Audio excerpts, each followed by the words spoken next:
प्रणाम। Anchor digital living professor Ashwini Agarwal आज फिर आपके सामने है। आज की तिथि डेट 27 सितंबर 2024।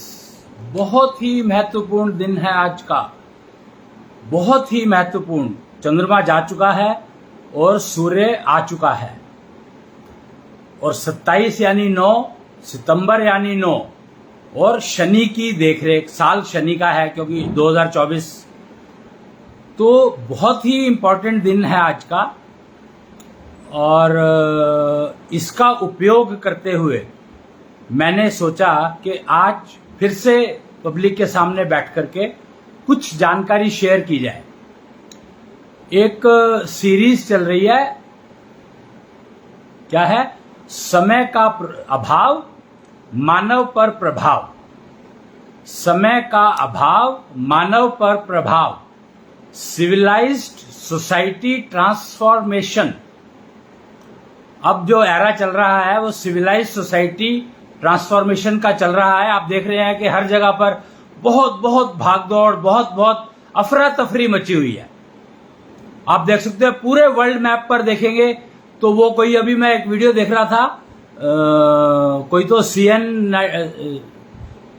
नेटवर्क था, कुछ तो सीएनआई या कुछ न्यूज नेटवर्क है, लोकल यूट्यूब चैनल।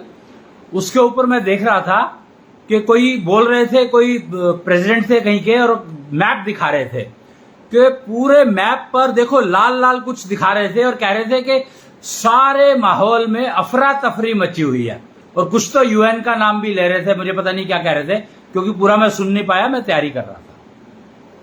खैर, तो मेन बात यह है कि क्योंकि सिविलाइज्ड सोसाइटी का ट्रांसफॉर्मेशन चल रहा है अब, तो इसलिए इतनी अफरा तफरी मची है। और अफरा तफरी इसलिए मची है क्योंकि दिशा नहीं है। कोई इधर कोई ईस्ट से वेस्ट की तरफ भाग रहा है, कोई वेस्ट से ईस्ट की तरफ भाग रहा है, कोई नॉर्थ से साउथ की तरफ भाग रहा है, कोई साउथ से नॉर्थ की तरफ भाग रहा है। मतलब सब दिशाहीन भाग रहे हैं। दिशा ही निर्धारित नहीं है। दिशा निर्धारण करने का कोई टेक्निक समझ में नहीं आ रही है, कोई टेक्नोलॉजी समझ में नहीं आ रही है। दिशा निर्धारण कितना इंपॉर्टेंट है इसके बारे में ये बात ही समझ में नहीं आ रही है।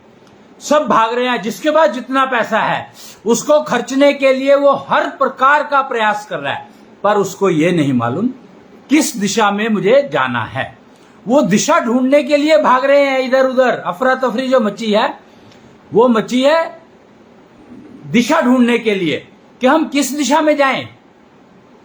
इसीलिए सिविलाइज्ड सोसाइटी ट्रांसफॉर्मेशन की एक्टिविटी शुरू हुई। और समय का अभाव और मानव पर प्रभाव, ये बहुत ही इंपॉर्टेंट है समझना कि समय का अभाव क्यों है। क्योंकि हम अफरा तफरी में भाग रहे हैं, हमें दिशा नहीं मालूम है, हम दिशाहीन भाग रहे हैं। हम दिशाहीन हो कैसे गए? तो हम दिशाहीन हो गए कि हमें किसी ने बता दिया खाली हाथ आता है, खाली हाथ जाता है। कितना बड़ा कंफ्यूजन कर दिया इसने सोसाइटी में। सिविलाइज सोसाइटी को टोटल जंगल बना दिया। इसीलिए अब इंसान को समझ में आने लगा कि हम इंसान हैं। कोरोना के बाद से ये बात समझ में आने लगी कि हम इंसान हैं, पर करें क्या? कंफ्यूजन है। खाली हाथ आते हैं, खाली हाथ जाते हैं। इतनी इतना विस्तार हुआ इस स्टेटमेंट का, और कितना गलत है ये। क्या हम खाली हाथ आ सकते हैं? क्या हम खाली हाथ जाएंगे? जब खाली हाथ आ ही नहीं सकते तो जाएंगे कैसे? हम क्या लेकर आते हैं? हम तो कुछ लेकर नहीं आते हैं। हम हाथों पर लकीरें लेकर आते हैं। पता है आपको, ये जो खाली हाथ आए हैं और खाली हाथ जाए हैं, ये कहा गया था उन योनियों के लिए जो मनुष्य योनि नहीं है। मनुष्य योनि के अलावा, मनुष्य शरीर के अलावा बाकी सारे शरीर खाली हाथ आते हैं, खाली हाथ जाते हैं। उनके हाथों में लकीरें नहीं होती, बल्कि उनके तो हाथ ही नहीं होते हैं। और हम लेकर आते हैं हाथों में अपनी लकीरें। तो जाहिर सी बात है, अगर हम खाली हाथ नहीं आए हैं, करेंसी बदलती है भाई। हम एक देश से दूसरे देश में जाते हैं तो क्या करेंसी परिवर्तन नहीं करना पड़ता हमें? क्या हम अब रुपया लेकर के और अमेरिका में जाएंगे तो क्या हमें कुछ सामान मिल पाएगा? नहीं मिल पाएगा। इनफैक्ट हम एयरपोर्ट के अंदर एंटर करते ही हमारे से वो पैसे ले लिए जाएंगे कि आप इसको कन्वर्ट करो डॉलर्स में। हर कंट्री में अपना हिसाब है कि हर कंट्री की एक करेंसी है, उस करेंसी में हमें बदलना पड़ेगा।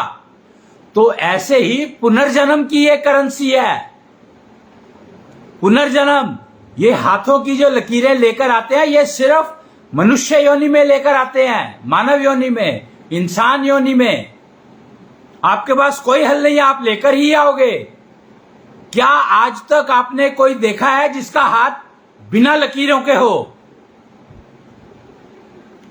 आप देख ही नहीं सकते, संभव ही नहीं है, क्योंकि यही प्रकृति का नियम है।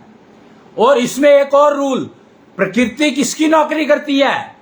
प्रकृति का नियम है ये, पर प्रकृति किसकी नौकरी करती है? किसके कहने पर यह नियम बना? तो ये नियम बनाया द्वारकाधीश ने। द्वारकाधीश कृष्ण जो थे वो पूर्ण अवतार थे।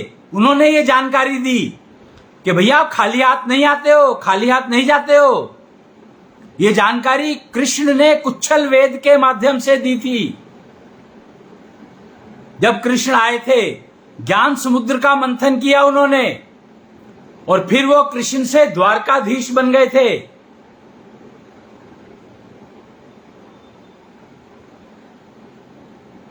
समझे कि नहीं? और आप सुदामा की बात करते हैं हम लोग के, सुदामा को कृष्ण ने क्या क्या दिया? सुदामा को कृष्ण ने कुछ नहीं दिया। कृष्ण ने, जब सुदामा और कृष्ण एक साथ पढ़ते थे, देखो किस्मत देखो सुदामा की कितनी थी कि उसको कृष्ण के साथ पढ़ने का मौका मिला। क्यों? क्योंकि वो हाथों की लकीरों पर लिखवा कर लाया था। ये हाथों की लकीरें करेंसी है। जब आप पैदा होते हो, पेट में आते हो, तो ये करेंसी लेकर आते हो, और जब जाते हो तो ये करेंसी आपके साथ जाती है। और आप देखेंगे कि आपके दोनों हाथों की, बाएं हाथ की और दाएं हाथ की लकीरें बदलती नहीं है। चाहे आप काम किसी भी हाथ से करते हो, कोई फर्क नहीं पड़ता है। लकीरें क्यों बदलती हैं? क्यों अलग अलग हैं? दोनों की लकीरें सेम नहीं है। शायद मैंने गलत कह दिया कि बदलती नहीं है, ये बदलती रहती है। तीन का खेल जीवन में ना आए अनमेल। ये तीन क्या है? हर 3 साल में आपकी बाएं हाथ की लकीरें बदलती हैं। हर 3 साल में आपकी दाएं हाथ की लकीरें बदलती हैं। बदलती रहती है। पर प्रॉब्लम यह है कि वो 3 साल शुरू कब हुए, इसका पता लगना संभव नहीं है। क्योंकि आप, गुरु नानक जी ने कहा था कि आप जब पेट में आते हो तो उसका समय पता नहीं कर सकते। कितने महान लोग बता करके गए हैं और हमने समझने की कोशिश नहीं करी। सब कुछ बताया और सबने रिपीट कर करके बताया, पर हमने समझने की कोशिश नहीं करी। कैसे करें? किसी ने दिशा नहीं दिखाई। सभी दिशाहीन दूसरों को दिशा दिखा रहे हैं, खुद दिशाहीन है, दूसरों को दिशा दिखा रहे हैं। खाली हाथ आए थे, खाली हाथ चले गए। ऐसा संभव है क्या? मनुष्य जन्म में ऐसा संभव नहीं है। क्यों? क्योंकि ये नियम है। जब क्रिएट किया था, जिसने बनाया था, उसने नियम बनाकर दिया था आपको। ये नियम बनाकर दिया था उसने आपको कि भैया खाली हाथ, मनुष्य जन्म में खाली हाथ नहीं आ सकते, आप नहीं आ सकते। और प्रकृति द्वारकाधीश की नौकरी करती है, क्रिएटर की नौकरी नहीं करती है। ये आप बात को समझो। जिसने सृष्टि का निर्माण किया उसकी नौकरी प्रकृति नहीं करती है, क्योंकि जिसने सृष्टि का निर्माण किया, जिसको हम ब्रह्मा जी कहते हैं, बाकी कुछ लोग कुछ कहते होंगे, पर जिनको हम ब्रह्मा जी कहते हैं, उनके पास सारा सामान था, उन्होंने फिर क्रिएट किया। तो प्रकृति पहले से मौजूद थी, पहले से उपलब्ध थी। कमल के फूल के ऊपर बैठकर बैठा दिखाया गया है ब्रह्मा जी को, और कमल का फूल कहां होता है ये सबको पता है। तो सारा ज्ञान उपलब्ध था, प्रकृति उपलब्ध थी, फिर क्रिएशन की गई। और क्रिएशन में नियम यही था कि अगर मनुष्य जन्म मिलेगा तो आपकी हाथों में लकीरें होंगी। ये आपका सीड कैपिटल है, इसको सीड कैपिटल कहा गया है। सीड कैपिटल लेकर आते हो आप, ये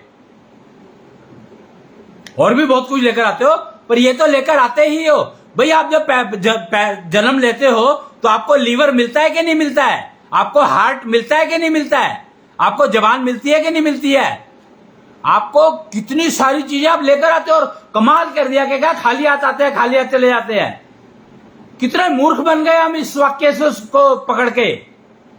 और दिशाहीनता की हद यह हो गई है कि आज सारा मानव समाज समय के अभाव में इधर से उधर भाग रहा है, इधर से उधर भाग रहा है। पता किसी को कुछ नहीं है, भाग किस लिए रहा है यह भी नहीं पता कि वो भाग किस लिए रहा है, उसको क्या लेकर के जाना है, कहां लेकर के जाना है, जिसके लिए वो भाग रहा है उसको पता ही नहीं है ये बात।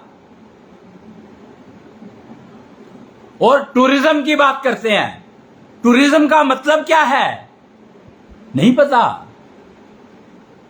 टूरिज्म 3 प्रकार के होते हैं, भौतिक tourism, physical tourism, mental tourism और स्पिरिचुअल टूरिज्म। हमें तीनों का हमें यही नहीं पता। टूरिज्म का मतलब हमने क्या सोच लिया, हमें पता ही नहीं है।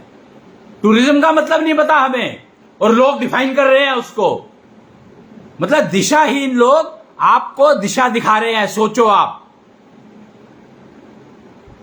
हमारी जो करंट सरकार है वो कोशिश कर रही है कि भैया कम से कम दिशा देखनी तो सीख लो। वो और कुछ नहीं कह रहे, वो ये दिशा नहीं बता रहे हैं, वो कह रहे हैं दिशा देखनी तो सीख लो। राम मंदिर बना तो उन्होंने कहा कि भौतिक टूरिज्म अगर करना है आपको तो राम मंदिर जाएं। तो भौतिक टूरिज्म का मतलब है भौतिक को समझना, फिजिक्स को समझना। भौतिक टूरिज्म का मतलब फिजिक्स को समझना। अगर आपको फिजिक्स को समझना है तो आप राम मंदिर जाएं। मेंटल टूरिज्म, अगर आपको मानसिक टूरिज्म करना है, मेंटल टूरिज्म करना है तो आप शिव के पास जाएं। काशी, काशी को क्यों कहा गया है नगरी? काशी एक वो जगह है, वो स्थान है जहां पर ज्ञान बिखरा हुआ है, बिखरा हुआ है ज्ञान। क्यों जाए वहां पर? तो मेंटल टूरिज्म को करना है अगर आपको तो आप काशी जाएं। और दुनिया में कोई स्थान है ही नहीं। राम मंदिर भौतिक टूरिज्म के लिए, फिजिक्स सीखने के लिए, मेंटल काशी जाएं। मेंटल बॉडी को समझने के लिए, अपने मानसिक शरीर को समझना है तो आप काशी जाना ही पड़ेगा आपको, कोई हल नहीं है आपके पास। और अगर आपको स्पिरिचुअल टूरिज्म समझना है तो आपको दिल्ली आना ही पड़ेगा, कोई हल नहीं है आपके पास, कोई सॉल्यूशन नहीं है, दिल्ली आना ही पड़ेगा। कालका जी, कालका स्थान, कालका जी मंदिर आना ही पड़ेगा। पर आप रह नहीं सकते वहां पे। अगर आप वहां पे रहेंगे तो आप बर्बाद हो जाएंगे, आपको कुछ नहीं मिलेगा।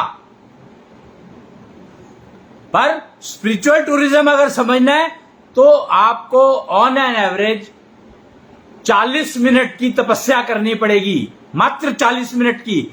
और 40 मिनट की तपस्या और 40 मिनट में ही वो स्थान छोड़ना पड़ेगा आपको, अगर आप वाकई जिंदगी में स्पिरिचुअल टूरिज्म समझना चाहते हैं तो। 3 प्रकार के टूरिज्म है। और स्पिरिचुअल टूरिज्म क्यों चाहिए? वो आपकी ऐशो प्रथा को इंप्रूव करता है। अभी ऐशो प्रथा क्या है? ऐशो प्रथा है आपका नॉलेज बैंक। ऐशो प्रथा है आपका नॉलेज बैंक कि आपको किस चीज की कितनी जानकारी है। और जब आपको कोई समस्या आती है तो उसको हल करने के लिए आपको क्या मिला, आपको वो जानकारी मिली कि नहीं मिली? आपके पास दुनिया भर की जानकारी है, पर जो समस्या आई है उसका इलाज की जानकारी आप खोज नहीं पा रहे हो। आपको पता ही नहीं है क्या खोजना है, आपको पता ही नहीं है आपने क्या खोजना है, तो आप करोगे क्या? आपकी इतनी जानकारी का क्या लाभ हुआ? आज की यही स्थिति है कि आपने अपनी ऐशो प्रथा को इंप्रूव नहीं किया, आपको अपनी ऐशो प्रथा के बारे में पता ही नहीं है। अगर आप ऐशो प्रथा के को थोड़ा सा भी इंप्रूव करना है, 40 मिनट की तपस्या कालका जी में करनी ही पड़ेगी आपको, और कम से कम 40 दिन, तो दरवाजा खुलने लगेगा। फिर मानसिक तपस्या के लिए जाना पड़ेगा आपको, फिर भौतिक तपस्या के लिए जाओगे, तब जाकर के जिंदगी समझ में आने लगेगी। और कम से कम 40 दिन हर जगह पे लगाने ही पड़ेंगे। 1.25 महीना, बच्चा जब गर्भ से डिलीवर होता है तो 1.25 महीना लगता है माता को रिकवर होने में। 1.25 महीना बहुत इंपॉर्टेंट है समझना इस बात को। तो 3 तरह के वो हुए टूरिज्म, और तीनों तरह के टूरिज्म में आपको अपनी ऐशो प्रथा स्पिरिचुअल टूरिज्म से ही इंप्रूव होगी, ऐशो निधि मानसिक टूरिज्म से ही इंप्रूव होगी, और शारीरिक जो वो है वो आपको यहीं से इंप्रूव होगी, राम मंदिर अयोध्या से जाकर के। भौतिक अगर सीखनी है, भौतिक विज्ञान अगर सीखना है आपको, तो राम मंदिर, मानसिक विज्ञान सीखना है तो काशी, और आत्मिक ज्ञान सीखना है तो कालका जी। कालका जी को विश्व शिक्षक कहा गया है, और हरियाणा को विश्व अध्यापक कहा गया है, और भारत को पृथ्वी विश्व गुरु कहा गया है। आप 1 मिनट होल्ड कीजिए जरा। अरे क्या हो गया, क्या हो गया? चलो अंदर चलो।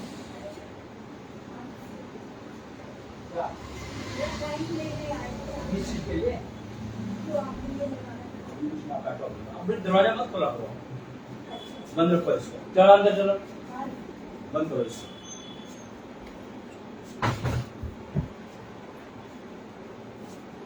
मैं कब आ जाऊंगा? अरे किसी को कुछ नहीं बताना, बाहर जाना ही नहीं, आपको किसी से बात नहीं करनी बाहर। अच्छा ठीक। तो ये आपको समझना ही होगा। 3 तरह के टूरिज्म है, आत्मिक, मानसिक और भौतिक, और तीनों के स्थान फिक्स हैं, और पूरी पृथ्वी के लिए फिक्स है ये। इसके अलावा आप जहां मर्जी चले जाओ, आपको कुछ नहीं मिलेगा, और समय फिक्स है। मुहूर्त आपको अपने हिसाब से निकालना पड़ेगा। ये नहीं कि आप किसी भी दिन जाकर के शुरू कर दो, अपने लिए मुहूर्त यानी right time to reach this place. You have to understand that, enter that area only and in that time. 3 miles माता काली माता चौक है यहां पर कालका जी में, उसके 3 मील के घेरे में आपको एंटर करना है अपने मुहूर्त के टाइम पर। सबका मुहूर्त अलग अलग है, सबका राइट टाइम अपना अपना होता है, और वो आपकी इन लकीरों में लिखा होता है। इसीलिए तो भाग रहे हैं इधर उधर, क्योंकि उनको पता ही नहीं है कि वो करें क्या। उनको मुहूर्त का नहीं पता, यानी राइट टाइम का ही नहीं पता कि कौन से टाइम पर मैं कहां पहुंचूं। निकलने से मतलब नहीं है, कहां पहुंचूं, तभी फायदा होगा, लाभ तभी मिलेगा, नहीं तो नहीं मिलेगा, कुछ भी नहीं मिलेगा। कुछ भी कर लो आप, कहीं भी चले जाओ, कोई फायदा होने वाला नहीं है। जो मर्जी कर लो, जैसे मर्जी कर लो, खाली हाथ ना आए थे, क्योंकि लकीरें लेकर आए थे, और मानव जन्म में ही संभव है ये। समय का अभाव और मानव पर प्रभाव, उस समय का अभाव इसीलिए हुआ, प्रकृति ने डिसाइड किया, नेचर ने डिसाइड किया, जो कि द्वारकाधीश की नौकरी करती है, कि अब समय आ गया है मानव भागे इधर से उधर। क्यों? क्योंकि उसने गलत समझा, उसकी ऐशो प्रथा इतनी गिर चुकी है कि उसको पता ही नहीं है क्या करना है। ऐशो निधि उसकी खत्म हो चुकी है तकरीबन, सिर्फ निधि निधि रह गई है लोगों के पास, और वो निधि किसी काम की नहीं है अगर आप उस निधि से ऐशो निधि नहीं खरीद सकते, तो ऐशो प्रथा नहीं पा सकते, तो बेकार है आपकी निधि, किसी काम नहीं आएगी।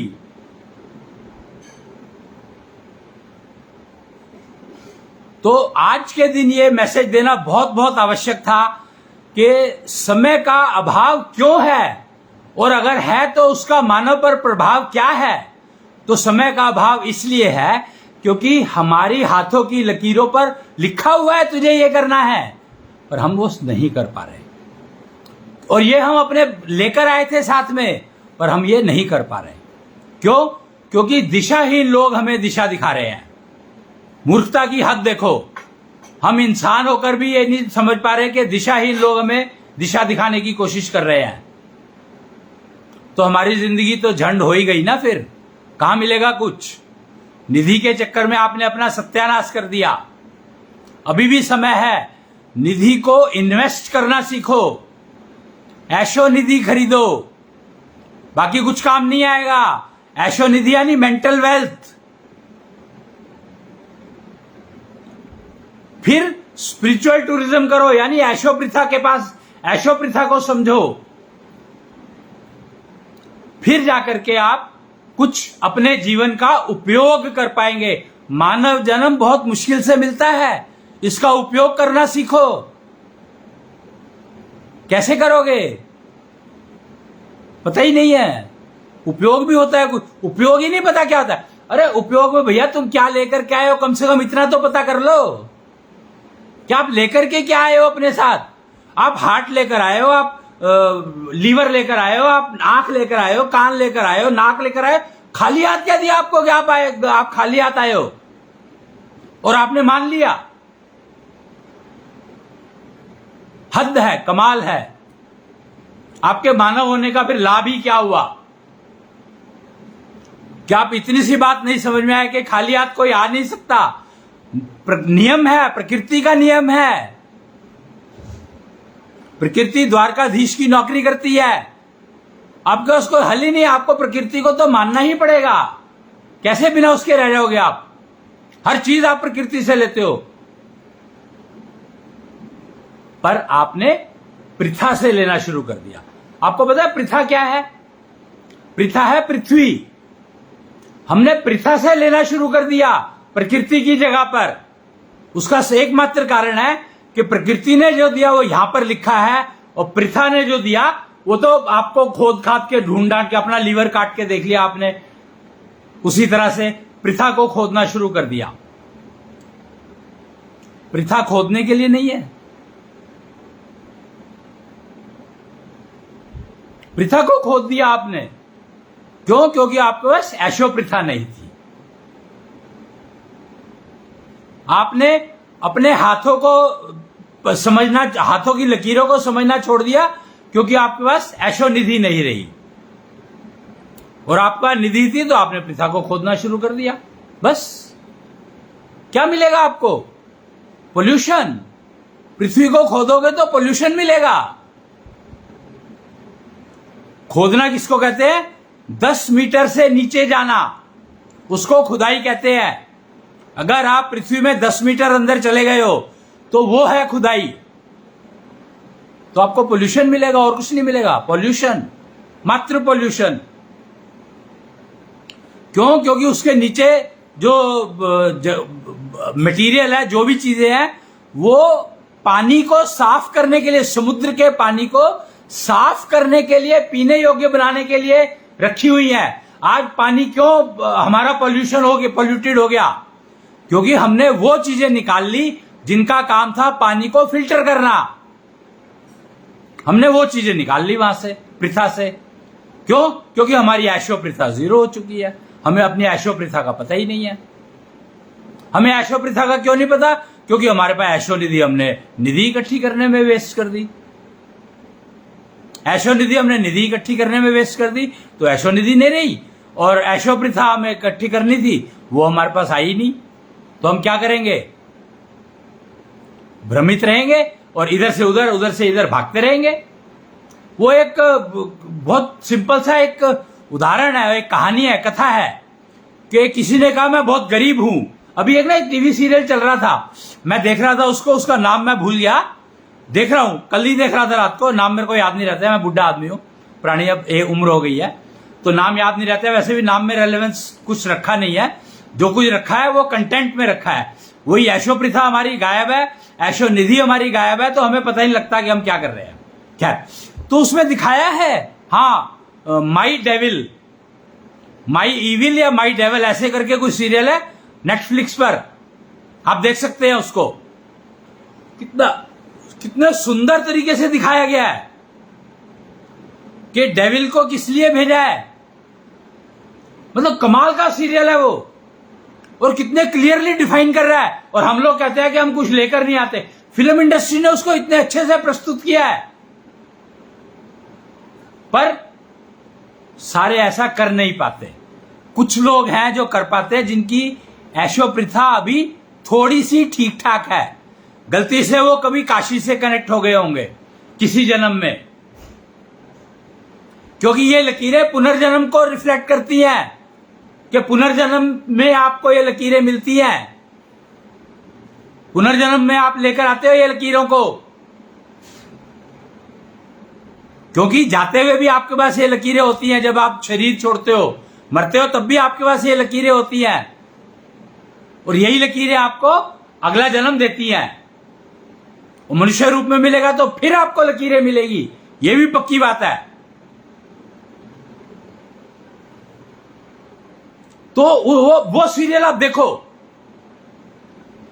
आपको अगर अपने ये तीनों शब्द भौतिक टूरिज्म और मेंटल टूरिज्म और स्पिरिचुअल टूरिज्म, ऐशो प्रथा, ऐशो निधि, इनको समझना है तो वो सीरियल बहुत इंपॉर्टेंट है समझना। मतलब इंपॉर्टेंट क्या, देखना जरूरी है। समझ तो कितना आएगा मैं कह नहीं सकता, पर देखना जरूरी है। बहुत क्लियरली डिफाइन किया उसने बहुत सारी चीजें उसमें। अगर कोई चीज ना समझ में आए तो आप पूछ सकते हैं कमेंट बॉक्स में अपना प्रश्न लिखकर। खैर, आज के दिन मुझे आपको बहुत सारी ये ज्ञान शेयर करना ही था, क्योंकि आज का दिन बहुत बहुत बहुत महत्वपूर्ण है। बहुत महत्वपूर्ण है आज का दिन। आज के दिन से आप जो भी नया शुरू करना चाहो कर सकते हो।